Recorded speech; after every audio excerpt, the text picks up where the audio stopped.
And welcome once again to modification number 3 on our cars.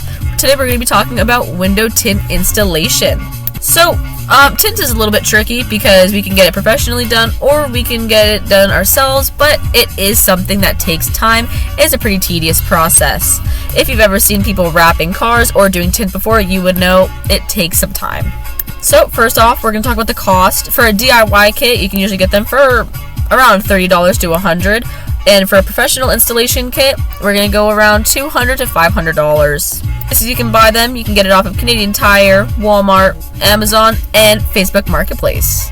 What you're going to need for this is you're going to need your window tint film, obviously, a spray bottle with some soapy water, just to make sure our windows stay clean as we do this process. We're going to need a squeegee. Try not to make sure it's sharp because we don't want to cut or scratch our new tint. We're going to need a utility knife, and we're going to need a microfiber cloth.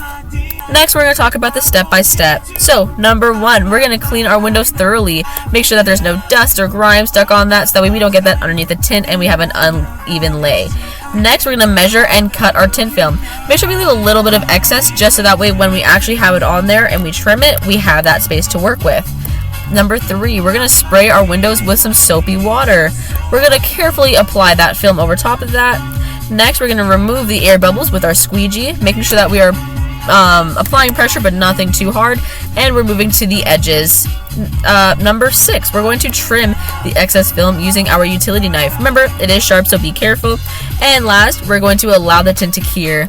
Depending on the packaging, it can range from a couple hours to a couple days, so make sure that you read the instructions and you understand the material you're using. So depending on how many windows you're doing, some people like to do just the backs, some people like to do all 4 or 5. So depending on what you're doing, it can take anywhere from like an hour to like 4 or 5 hours. Especially because you're learning, it's going to take you a bit of time. Alright, and lastly, our safety precautions. So we're going to use our sharp blades carefully. We're going to follow local tint regulations, making sure that we don't have our windows too dark. And we're going to work in a clean, dust-free area to make sure that we get the nicest lay possible. And there you go. Now you know how to do a window tint installation. Have fun. Enjoy.